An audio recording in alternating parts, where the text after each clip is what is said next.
Okay, so we are recording. First of all, welcome everyone. So welcome to today's Q&A on making a local impact during the COVID-19 crisis. I feel like it's an incredible honour to have all of our panellists here in this virtual space, and thank you so much to our audience members for being here and to ask questions about what does social change look like in these times. So just so everyone knows, this session is being recorded so that we can upload it later to the Guild Volunteering account. And before we start, I'd like to acknowledge that we are meeting on the land of the Whadjuk Noongar people, virtually, but we are still meeting on the land of Indigenous people. And I'd like to acknowledge all Indigenous leaders, past, present, and emerging. Great, so yeah, we're gonna make a start in terms of how do we make a local change in this environment that is defined by COVID-19. So first of all, what I'd like to do is to introduce myself as a facilitator. So hello, I'm Jenny. I'm the Chair of Volunteering and Community Engagement here at the Uwa Student Guild. I'm also President of Students for Refugees UWA, which is a UWA club. And I'm also the Women in Social Impact Convener for the Women's Department at UWA. So for the introductions, I'm going to call on each of our panelists to introduce themselves, their organisation, and what they're excited for National Volunteer Week. So I'm going to firstly ask Antonia. Hi everyone, my name's Antonia Taylor. I'm the manager of Guild Volunteering, and for tonight's session I'm going to be talking to some of the emergency volunteering stuff that Volunteering WA have been doing. So I work for Volunteering WA as well as the UWA Student Guild, and I'll also be talking about some of the initiatives that UWA Student Guild Volunteering have been doing as part of the COVID response. I love National Volunteer Week. It's one of my favourite weeks of the year, and it's always so inspiring to work alongside an amazing team of students and see what initiatives they're doing to support others during these difficult times. Mm-hmm. Amazing. So Antonia is a little bit of a mentor to me because we work pretty closely here at Guild Volunteering, and I'm very grateful. Cool. I'm going to pass over to Bree Shanahan. I think, Bree, you're on mute. Hello, sorry. Hello, no worries at all. My name's Bree. I'm the president at the UWA Student Guild, which is the peak representative body of all students at the University of Western Australia. So tonight I'm going to be speaking a little bit around how student volunteers in representative roles have been creating local impact in this time. And what I'm most looking forward to out of National Volunteering Week is how amazing it has been to see hard work that Jenny and Guild Volunteering have put into being able to make this a virtual theme week and hopefully seeing that continue for many years to come. Amazing. I'm going to ask now Narelle.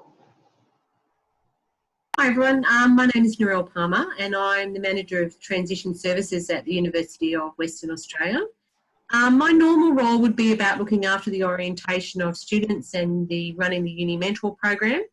But in this current climate, we kind of had to take a different tact, and it's been amazing to see some of the projects we've been able to deliver, mainly a huge welfare program where we've been working with the Guild, some of our local businesses in supporting a lot of students in isolation and struggling at the moment. This week couldn't have come at a better time because we're kind of in the peak of everything we're doing with COVID, and it's just so great to be able to be part of this and to highlight the absolutely amazing commitment of our students at UWA and how we're getting watched by other people outside of the university as kind of being leaders in a way of some fantastic initiatives and opportunities. So I'm really glad to be part of this tonight. Thank you. Mm-hmm. I think in a way everyone on this panel is a leader in their own way because I think change starts from one person and from that it grows. So it's going to be a real inspiring panel, guys. Amazing. I want to ask Izzy now. Hi guys, my name's Izzy. I am part of Narelle's team of volunteers. I've been a uni mentor for nearly my whole time as a student at UWA. And as she said, more recently, we've been part of a massive welfare delivery initiative, I guess, where us as volunteers have been working with local companies to deliver food and sanitary items to families or students in need. it's been really inspiring and interesting to see how quickly a response can be created through volunteer groups and how much of a help that has been to the wider society, I guess. Mm-hmm. Incredible. And what's your favourite part of National Volunteer Week, just out of curiosity? I really like seeing what different groups are able to do and how coming from different backgrounds or different experiences can be translated into helping others. Mm-hmm. Amazing, that's right. It's actually perfectly accurate to describe what Guild Volunteering's motto is, which is connecting students to community. And recently I spoke to a couple of friends at our Multicultural Week podcast here at UWA, and we really came to the consensus that volunteering brings people of all different backgrounds together, and it's really amazing because it's the power of people, really. Yeah. Yeah, fantastic. So now I'm going to ask Ron if you could please introduce yourself, your organisation, and your favourite part of National Volunteer Week. Good evening, everybody. My name's Ronald Reed. I'm actually the founder of Perth Home Support Group Incorporated. We've found that this week has been a lot of policy on the change as far as dealing with our those that are experiencing homelessness. That's what we concentrate on. As far as initiatives around volunteering, like we thrive on volunteers. So Volunteer Week is a wonderful thing to see other organisations suddenly getting involved with things that they can do that they never thought they would have to do, and other people letting us know about certainly the need that has eventuated out there. I think I can remember. I think it was Bree, was it, that was saying something about students. At this point in time, are actually being affected by the COVID-19. We've actually had a certain new direction as far as people who needed help, not just those that are actually living on the street, but people that are struggling, backpackers, students that have contacted us that don't have enough food for every fortnight. So this has been quite an interesting journey over the last couple of weeks, because it's changed from day to day. So Volunteer Week's always something that we see as being every week. So it's good to see other schools and organisations really being fired up at this time. Yeah. Yes, I definitely say it's more important now than ever to Absolutely. have a sense of this community, and to have a sense that we are all in this together. And when it comes down to it, at the end of the day, we're all just trying to be together in this one community and help each other. Yes. Mm-hmm. Yeah. Beautiful.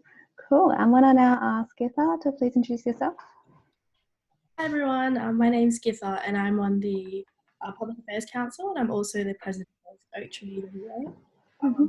That don't know, so Oak Tree is a youth-led international development organisation focusing on youth empowerment and community engagement, which aligns with our vision of a just world.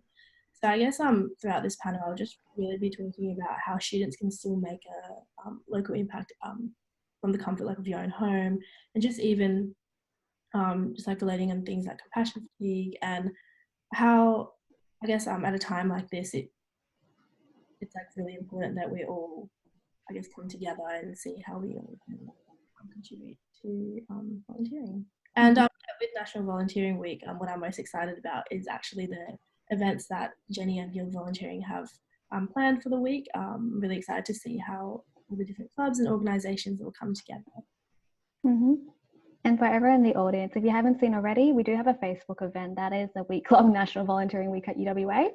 And within that, we have this event linked, as well as a careers workshop on Thursday that will help you leverage your volunteer experience to enhance your employability prospects. And on Friday, I'll be leading a social impact workshop, developing more on what Githa was saying about compassion fatigue, as well as the history of grassroots movements and what we can do to be global citizens. So just to clarify for the audience, Githa, what does the Public Affairs Council do? Because not a lot of people know about PAC, even though you're so important for like culture and campus life. So basically, Public Affairs Council, we just do things more so with like campus culture, so things like music, art, volunteering. We've got like clubs affiliated under us as well, and basically if people want to get involved in things like that, we run those clubs. So yeah, all things arts and culture, that's us. Mm-hmm. And we're really excited to have support of PAC for the social impact aspect of National Volunteer Week. So it's really exciting because it's another way that people are coming together. But yeah, so that's the introduction on everyone. Hopefully everyone can see that the scope of talent and the scope of amazingness, that's not a word, but now it is, on this panel is truly mind-blowing. So if anyone in the audience has a question, you have two options. You can either use your reactions on the bottom bar of Zoom and click to raise your hand, and I will acknowledge you, and then you can ask. So that helps with, I guess, negotiating. In fact, we have a lot of people in this space. If you are not comfortable with asking in person, or you find that the discussion is moving a little bit quickly for you, you can go onto the chat function. So again, that's on the bottom bar, and you can type in your question there, and I'll read it out to the relevant panelist. But yeah, so hopefully everyone's well acquainted now, and we're really excited. So we're gonna make a start in terms of the content of this panel. So the overarching question that students really want to, I guess, like hear about is how will the global reach of the pandemic, alongside our local actions, pave the way to a fairer future, starting from within our very own communities? So that's our focus question. And everyone on this panel is involved in different initiatives that help to promote that social equity. And it's really exciting because we're hearing from people directly involved in these amazing initiatives during this trying time. So to start, I might ask Antonia, from your perspective at Volunteering WA, how has COVID-19 shaped volunteering? Yeah, it's a great question, and I think looking at that whole global picture as well, what we've seen around the world is this real pulling together of community, and really strong sense of we're all in this together, and you know that's never been felt in such a global scale, or definitely in our generations anyway. And so, you know, everyone is looking to how they can affect change locally in response to a global situation. In terms of Volunteering WA, it was really inspiring to see that we put out an emergency call for volunteers here in WA, and within 24 hours there was over 1,000 registrations, and that's now sitting at 3,000 registrations. So that's people from the community wanting to support and get active in their local community to help those that are impacted by COVID. So that's kind of on the state level. Obviously, Volunteering WA and UWA Guild Volunteering have been in a partnership agreement for 10 years now, and through Guild Volunteering we link up students with community-based organisations, of which one of our amazing partners is Perth Homeless Support Group, so it's great to meet you today, Ron, if not in person. But we send students out to Perth Homeless Support Group on a weekly basis with your Busy Bees, and we do similar activities across all different organisations and different causes. And obviously when COVID happened, as with all of our programmes, everything happened very, very quickly, and we suddenly had to completely close down everything that we're doing and innovate, and look at how we can continue to support students to connect with community.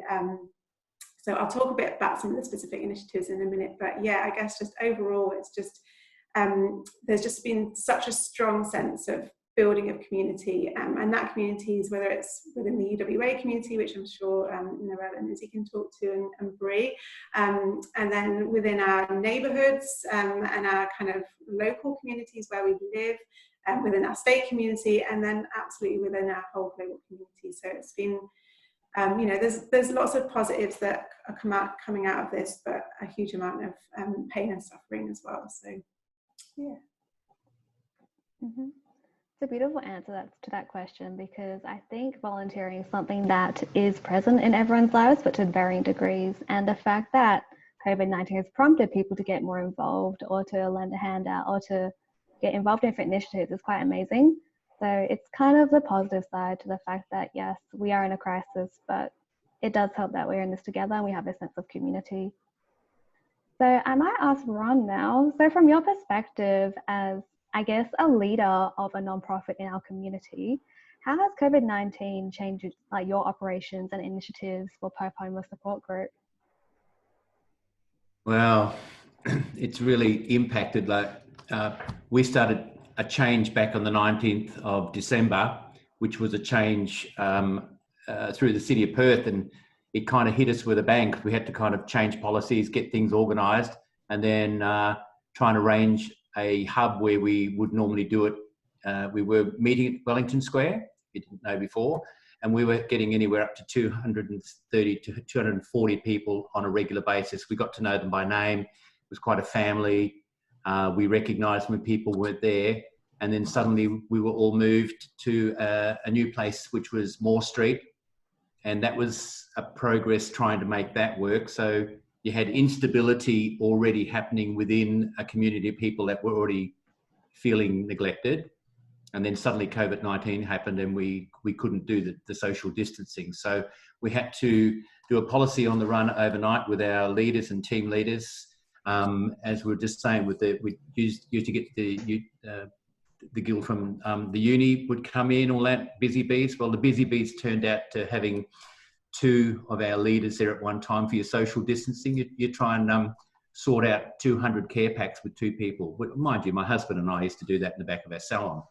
So, you know, both he and I, we've still been working right through this, 104 days and counting, I can count. So we still work and then also do this charity side. We've got an extremely powerful group of volunteers that, you know, at just one phone call or one message on Facebook, we will get people to come along and we'll have 2 people doing busy bees. I think with social distancing now, I think we're allowed to have 10 there. So the busy bee, everybody's separated, everybody has their ideals. The things that we have found have changed is that we've converted back to what we used to do 6 years ago. We've make up care packs with what we know that they need. It's a non-contact situation. We actually walk the streets of the City of Perth now. We have got so many volunteers that are really feeling itching to get out there, but we have 2 team leaders. We're only allowed two team leaders in the car. So we've actually got, say, 4 team leaders servicing around about anywhere between 160 to 170. And that's now, we have what we've called a roaming. So we'll park in the city, we will walk through Hay Street, we'll find people there. Then in the van, we'll actually travel around and we'll find different pockets of where those experiencing homelessness are sleeping. Yagan Square, James Street. So it's increased the load where you're having to search where people have pretty much sleeping. I don't know if you all know Northbridge, James Street. James Street is kind of like a little pocket there where people are sleeping in doorways and that, because there's no shops open. We've found that we've had an amazing support with the police and the City of Perth Rangers. They're not kicking people out. They're actually finding out their names and finding out if they have a need. There's a lot more involvement with us, incorporating with other organisations that do meals in the evenings. You've got Jane Armstrong from Homelessness We Care. We've found that we also had a massive big increase, a big delivery from for our winter appeal, which is now, we've got over 1,000 brand new coats and 1,000 women's and men's underwear, which we normally distribute every week. Well, now we're going out on a Sunday, handing out food, but we've been able to align with a lot of the very powerful food group that down there at Moore Street. That you've got, was it Street Doctor, Orange Sky, you've got Aaron Price, they've got the shower bus, and then Homelessness We Care. On the average on a night there, I think there's probably an average of about 75 to 80 people, but they actually hand out, I believe, over 200 meals. So people are taking more than just one meal. They're able to take up like 6 or 7 or 8. So we find it really important that the initiatives that we've got on board is to probably take this into the next direction. Who knows how this is going to look. I don't know how long the 1.5 metre social distancing is going to continue, but I see this as probably going to be a new direction on how we touch the lives of those that are already very vulnerable. we've noticed that a lot of First Nations, we've got quite a good relationship with the country that come down. They're very scared. The most difficult thing for our First Nations is to tell them not to distance. Well, to be truthful, that's not going to happen. You know, they are a family. They're together. So we have found it's important for us to have the knowledge on making sure that, you know, they've got soap to make sure things are clean. If they're going to sleep together, to make sure that everybody's, you know, at least fairly washed before they all accumulate together as a family, because they'll wander and then they'll come back. So it's certainly been a little scary because none of us have been through a pandemic before. Mm-hmm. So I think all this initiative for us is going to impact, you know, long term. I believe it's going to be a long-term impact. So, you know, I'm not too scared about it. I just think it's certainly made us all kind of take note of what we were doing and finding out the best ways to do things in a more appropriate way and probably quicker, a more effective way, and seeing results. Mm-hmm.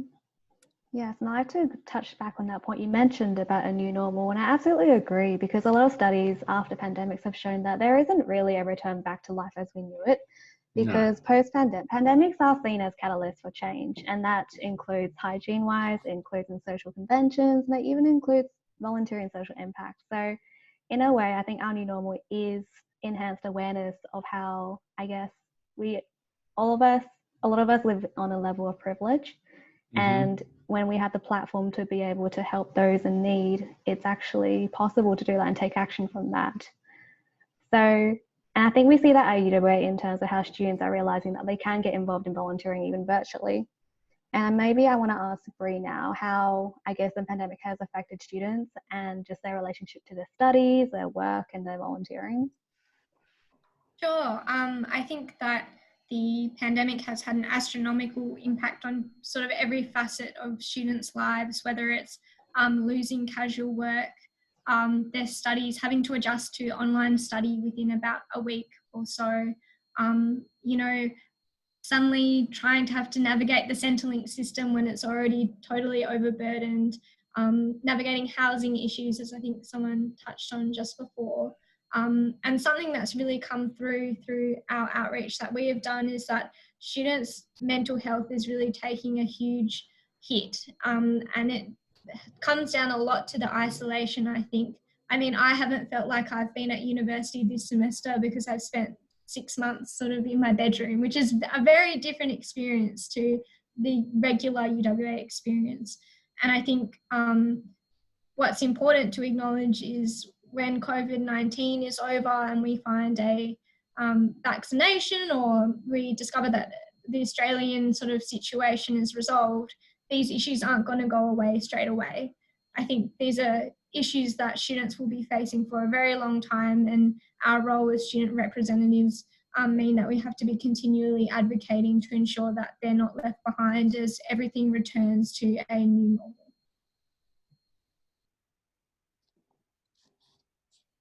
I muted myself. Okay, it's been really interesting to see how students have rallied together to support each other, and in doing so, empowering each other to support our community. And by engaging with Guild volunteering, it's just been so heartwarming to see so many people answer our welfare driver call out.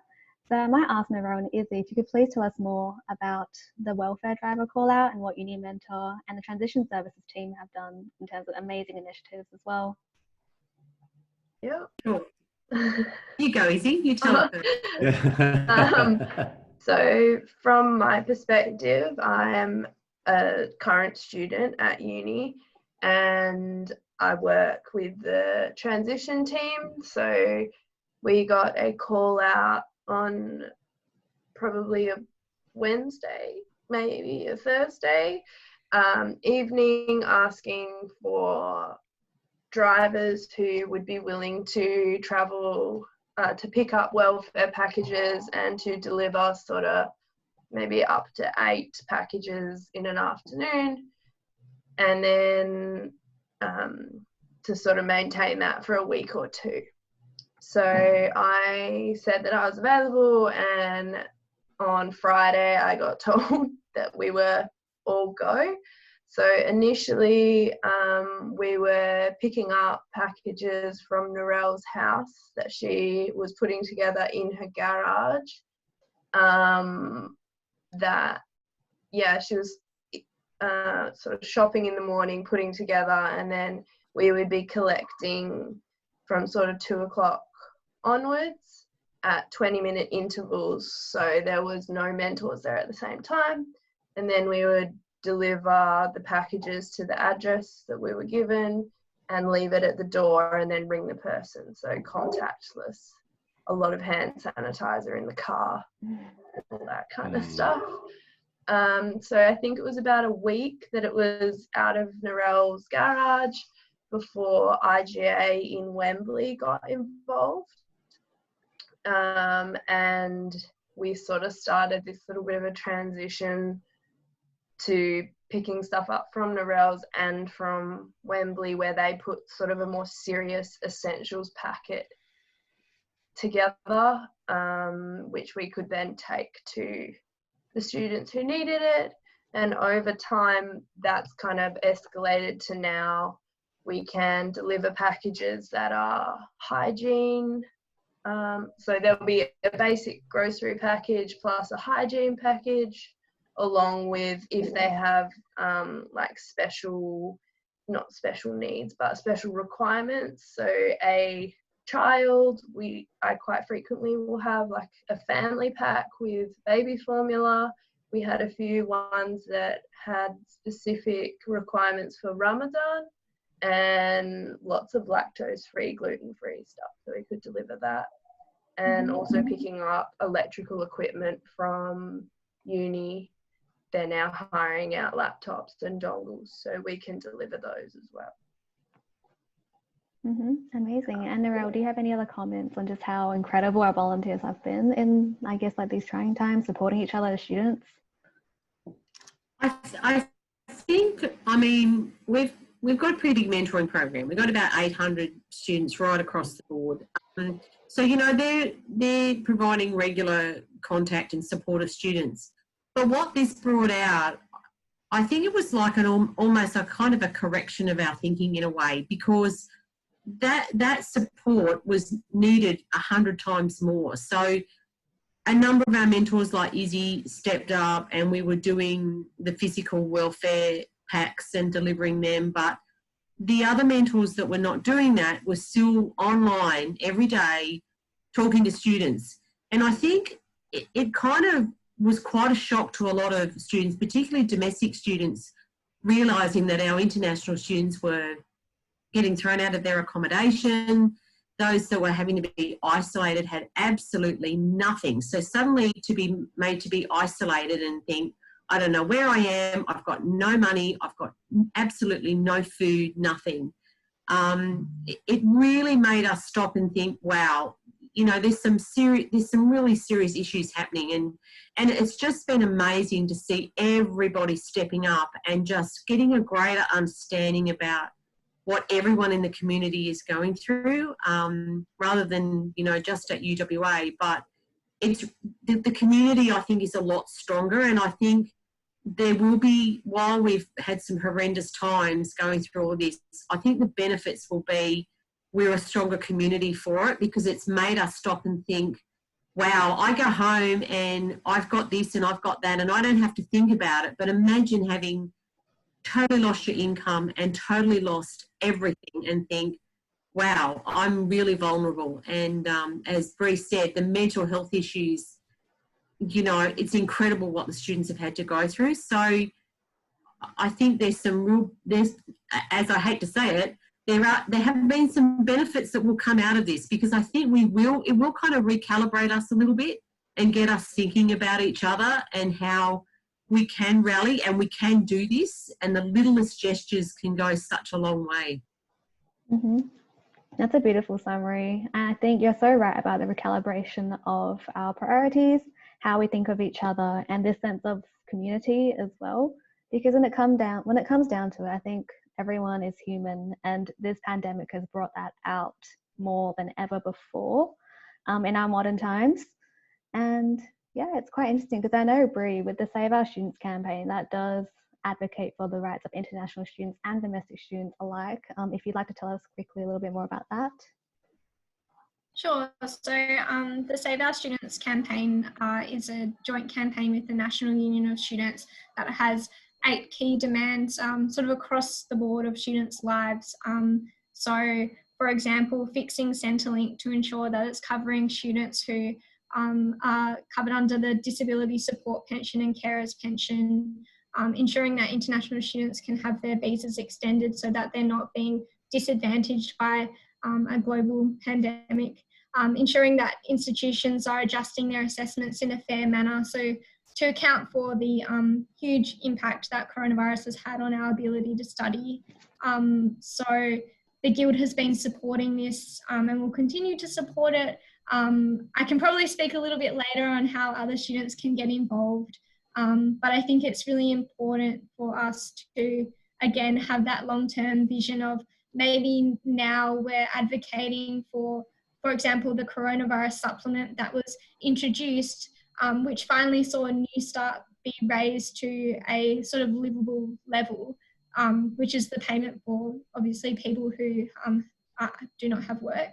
And that's the kind of thing that I think Narelle has touched on, that I would love to see that change in consciousness be a permanent fixture of our lives, and far more, I guess, empathy for people in our communities who may not be as privileged as, for example, I have been, to have access to secure housing, financial stability, and all the other things that I think sometimes we tend to take for granted.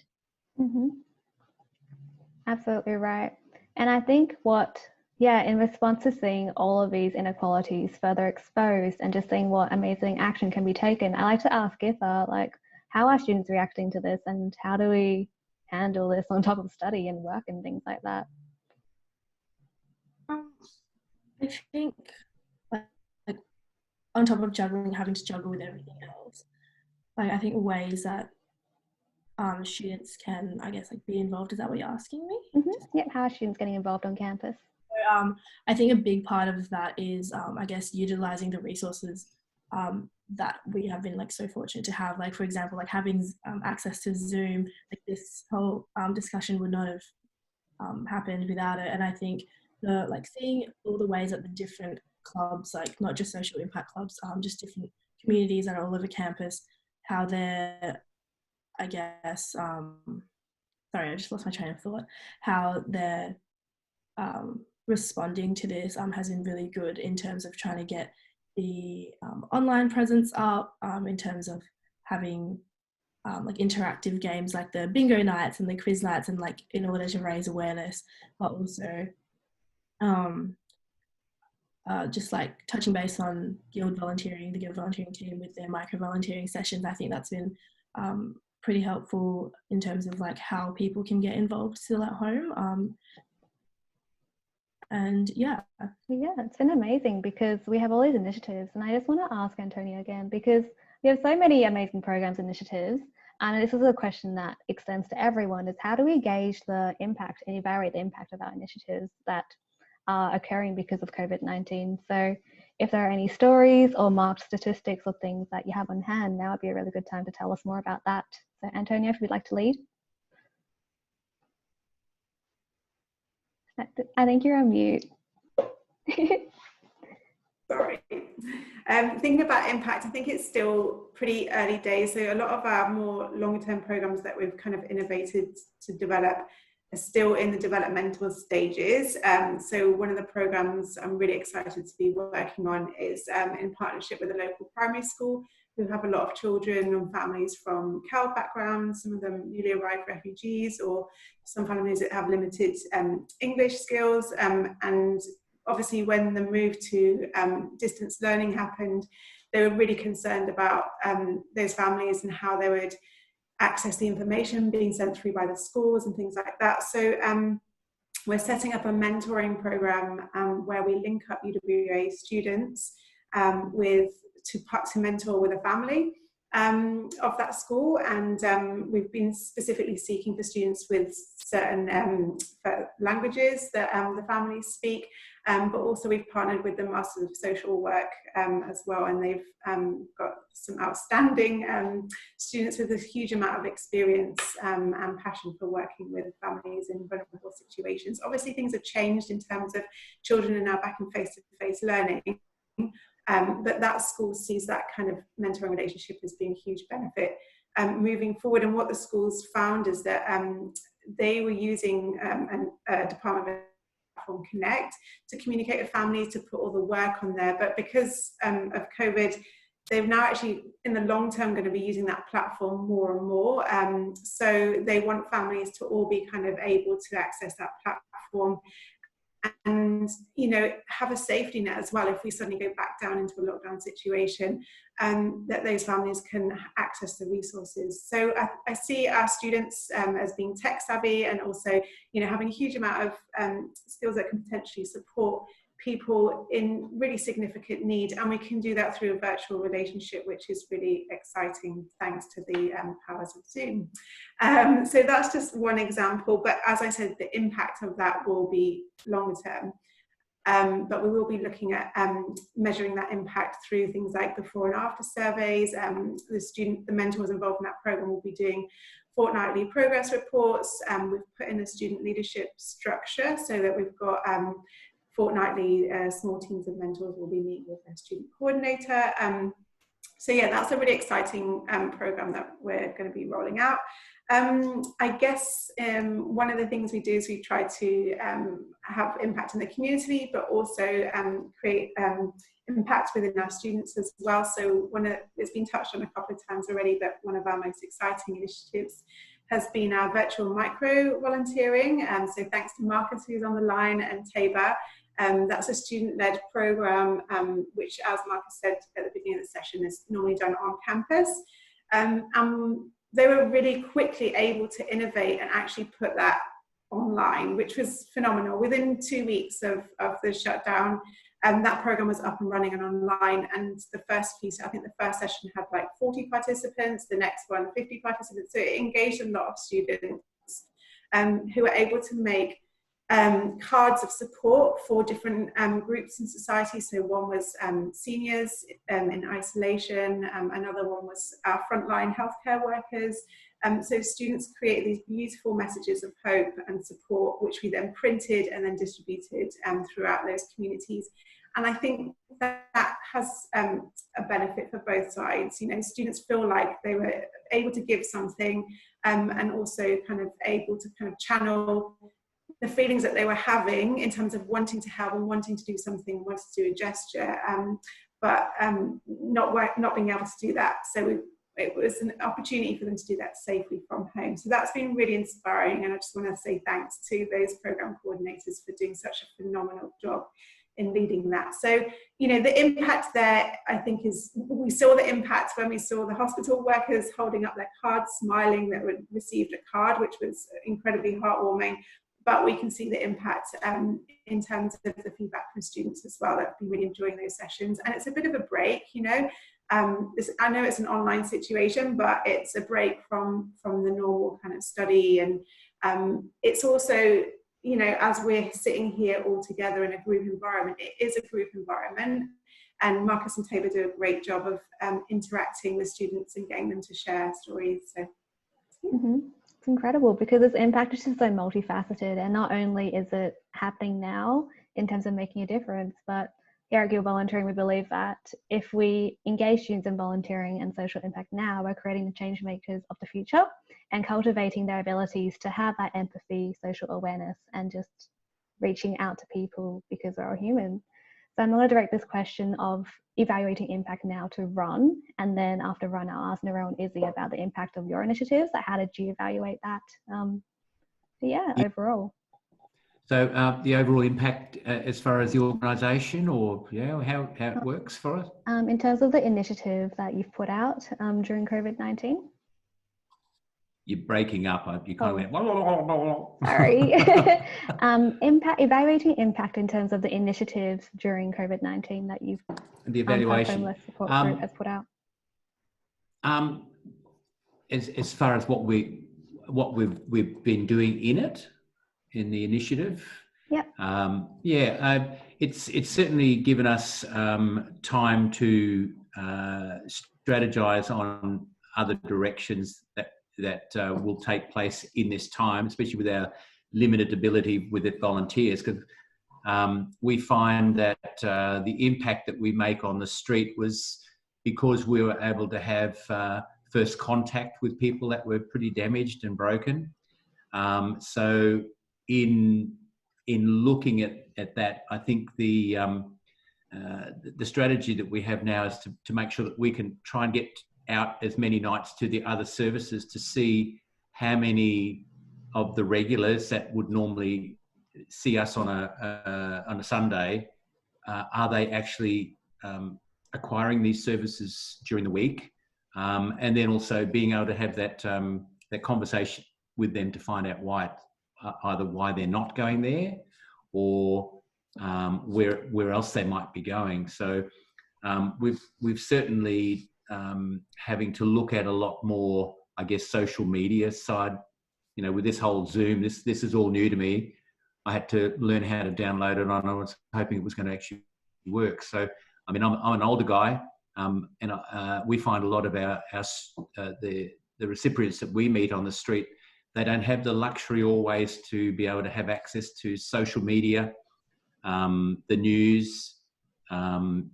So I think we're needing to probably source a lot more, I guess, professionals that are able to volunteer in that side where you're dealing with someone with mental illness. You know, the strategy that we have, you know, living in that comfortable house, I think in the first few weeks, I was having a bit of a flip out because I had to get in my car and go to work, being classed as an essential service. And then in the meantime, I had to cut off my ability to be exposed to the vulnerable that we go out and see all the time, because I had to work out whether or not, if I did that, were they going to be exposed to the virus, which would mean that I would expose other people that I'd be in contact with every day. So I think it's certainly given us a revisit at the impact that we're making, and whether it's I guess making the difference. You know, 6 years ago, it certainly made a difference, and what we do each Sunday we see makes a difference. But I'm wondering whether, you know, the local government, the state government, we've never been political or religious in as far as what we do, but you sometimes look at whether or not you need to be screaming a little louder to get certain results. Because, I mean, from what I've been hearing with a lot of these students, it's actually affected those that are at uni, and that's really sad. You know, you've got people that are being affected there that need to be concentrating on their studies, and they're worrying about whether or not they're going to have enough money or getting kicked out of their place that they're living. I mean, that to me, that's really unacceptable. Definitely. And they do say that COVID is a disease that does not discriminate, so everyone's been affected. And I like to ask Nora and Izzy, through our welfare driver initiative, how have you guys evaluated the impact? Just a quick, I guess, like overall summary, if you could. Sorry, that was all broken up. Gibberish. Oh, sorry. Yeah. So I'm just asking Nora and Izzy, how have Uni Mentor and our welfare drivers evaluated our impact in summary? I guess from actually driving, it's a pretty immediate, I guess there's pretty immediate feedback of the appreciation that you've made a difference to them.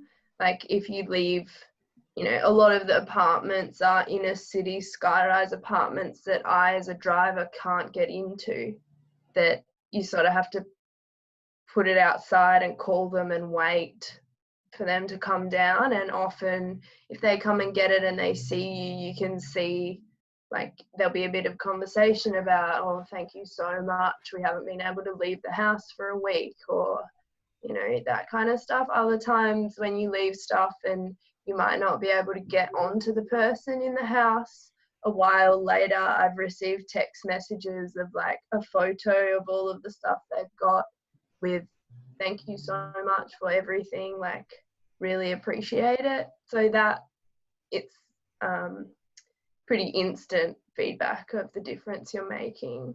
And I think it goes to show, that initiatives like that are spontaneous, that have received call out and student action, they go a long way. And yeah, I think at UW we're really proud of that.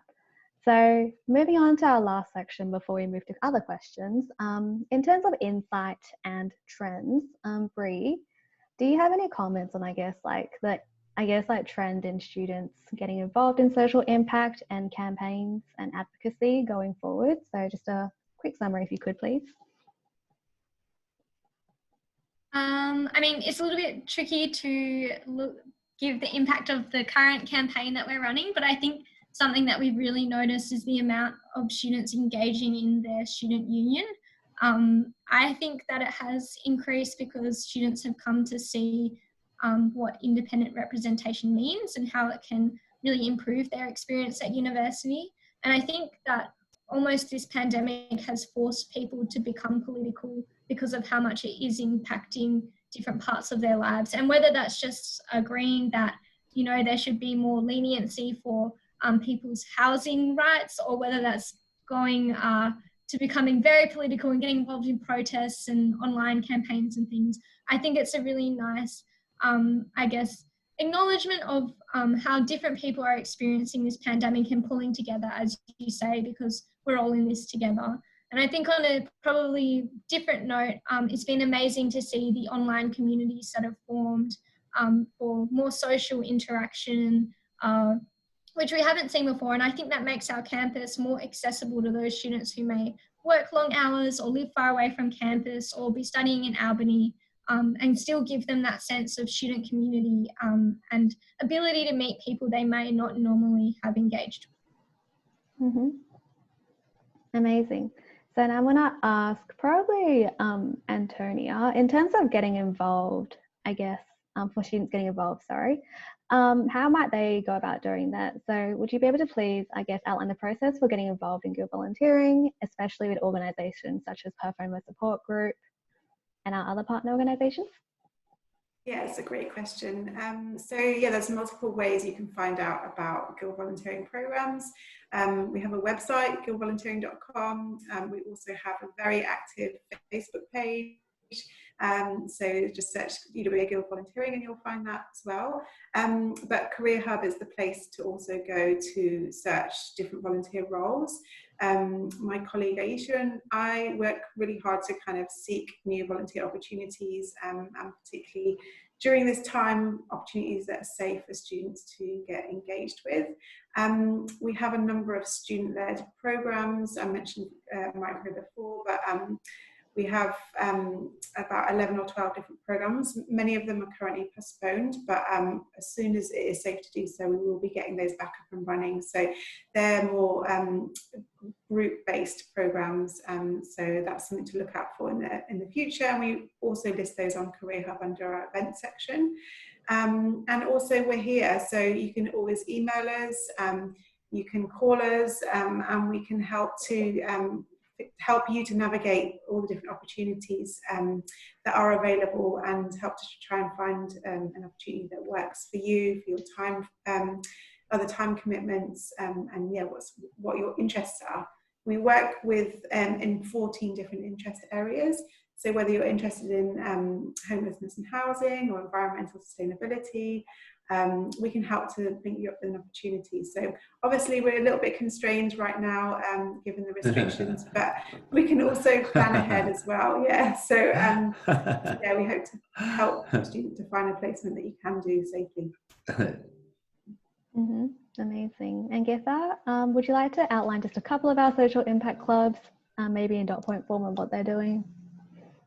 Hello? Yes. Oh,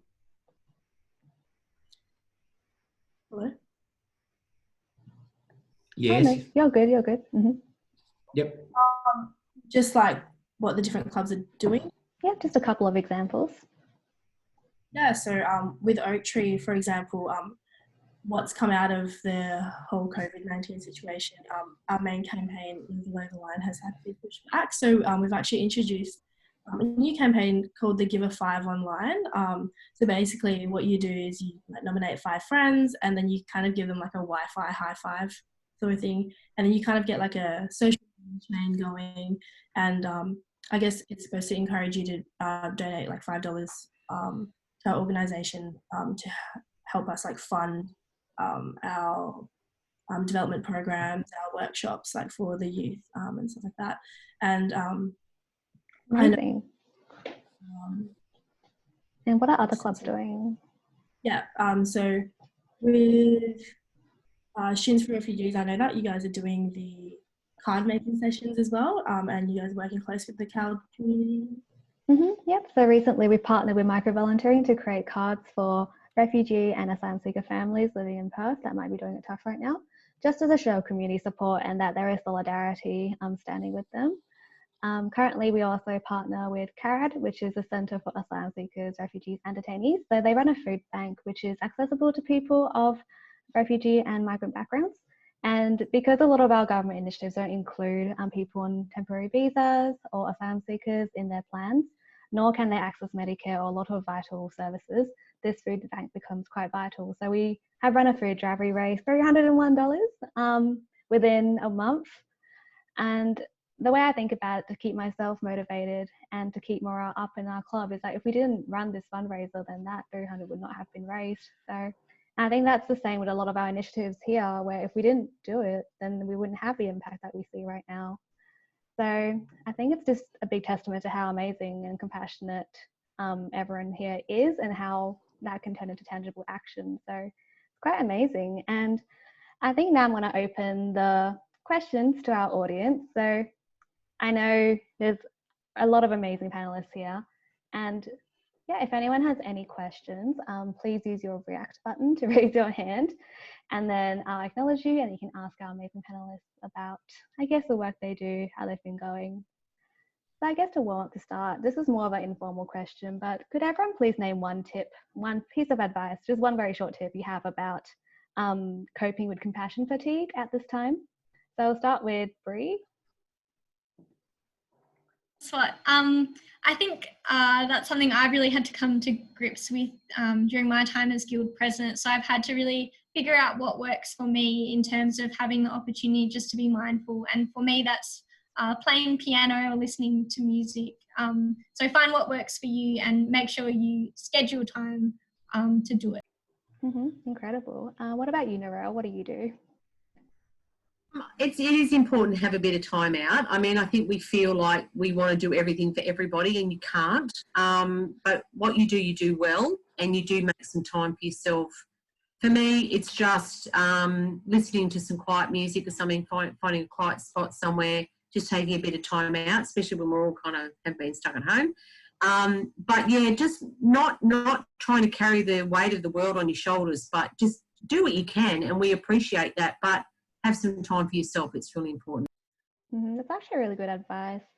One of my favourite quotes is that you have to take care of your own mental well-being so that you can take care of other people as well. And that's something I've really struggled to learn, and it's a lesson in progress, but I think we're getting better at it. So what about you, Githa? What do you do? Just one thing you do for self-compassion. I'm actually a big foodie. Yes. A new skill that I've picked up recently is like baking and cooking. I think that's a really good stress reliever for me personally, that I can just like shift my mind and distract myself with something else that's other than work or studies and just everything that's going on. And plus I get to kind of treat myself a little bit at the end of it as well. So, yeah. It's good advice, because I think it's so important not to be consumed by the work we do or by what we dedicate ourselves to, because you want to maintain your sense of self so that you can like keep on creating a sustainable impact and to keep on giving. And you can only do that through self-preservation. So good point. What about you, Izzy? Just one tip for compassion fatigue? I'll second Geetha's. Baking and cooking definitely has featured, but I'm also lucky enough to have 2 dogs. So I spend quite a lot of time with them and taking them for walks and sort of just putting my phone or computer away and disconnecting for a while and paying attention to them is always a really great way to sort of take my mind off whatever's happening, and you know how joyful dogs are. Absolutely, and I have to agree that being able to disconnect to reconnect, highly recommend that. Cool. And Ron, what about you? Just one piece of advice for compassion fatigue in your experience? Do what you really feel like that you want to do. I mean, we've just moved into our new home, and we moved in with lots of boxes and put them in the spare room. I think we've all got one of those spare rooms. And I guess over the Easter time, we had 4 days off, and my one challenge was to go into the room. So I opened the door up, walked in there, had a little box, came back out, shut the door, and then went in. We just enjoyed watching Netflix. So started doing Netflix and doing a lot of baking. So I think rather than feeling like you have to go and do something, I tend to be a workaholic when it comes to looking out for other people. My passion is for looking after people that need help. I don't find that a challenge, and I don't find it exhausting. I find it more exhausting not getting a solution. And it's no good me going and resting and relaxing if I haven't sorted something out in my head on how to get a result. I don't know. Girls tend to do that. Like, you girls like to do things and you keep going at it till you get a result. Well, I'm kind of must be wired differently, and I won't settle until I get a result. So I just won't be able to sleep. And look, I can sleep on 2 or 3 hours and then I'm fine. I can get going again. Oh boy! I haven't been able to sleep in this. I haven't. It messes with your head, messes with your psyche. Yeah. So, just get out there and do what you feel like you want to do. And I think the importance of introspection and finding like your passion and what you truly care about, be it the welfare of other students, your family, people that are vulnerable right now. I think all of those become, I guess, pathways to taking action. And you're right, Ron, about actionable change. That is always something that's productive that can come out of, I guess, this trying time. And lastly, Antonia, would you have one piece of advice for dealing with compassion fatigue as a Guild volunteering manager? You've probably seen a lot. Personally, I'm practicing a lot of gratitude, having family in the UK and seeing the situation over there and in Europe, and just feeling so grateful for all the things that we've got. And that just has really carried me through this period, and yoga. Oh yeah, I can agree with gratitude. So I keep a gratitude journal every day. I write down 3 things I'm grateful for, and they might be very little things like sunrise or food, or they might be big things like picnics. And it's a big thing, isn't it? But absolutely agree. So I think we can all agree that the consensus is that taking action is always what we want to do, but it's important to take care of ourselves as well, our own mental well-being, so that we can keep on giving and so that we can take care of other people, because that's the logical thing. And it is common that it's really hard to take care of ourselves, or to treat ourselves as humans, or to treat ourselves as a friend. I think it's a work in progress. So amazingly enough, volunteering does allow us a level of introspection, but the rest is all up to ourselves. But so it appears that we don't have any other questions from the audience, but I think the main one that I have noticed is about self-compassion. So thank you to everyone for, I guess, providing us some insights. So just to recap, on this panel we have the amazing Antonia Taylor on behalf of Guild Volunteering WA. If you want to get involved, please head to the Guild Volunteering website. And you can also answer the Volunteering WA call for action via their website. We also have the incredible Bree Shanahan from our UWA Student Guild, who has worked tirelessly to advocate for students and to enhance our university experience even while we are apart. But honestly, like, everything you do kind of makes us feel like we're all in this together. So amazing, Bree. We have Ron Reid from Perth Homeless Support Group. So Perth Homeless Support Group is an amazing, incredible organisation that supports people experiencing homelessness in Perth. So if you want to get involved with them, you can also go through Guild Volunteering or head to their website and see how you can get involved directly.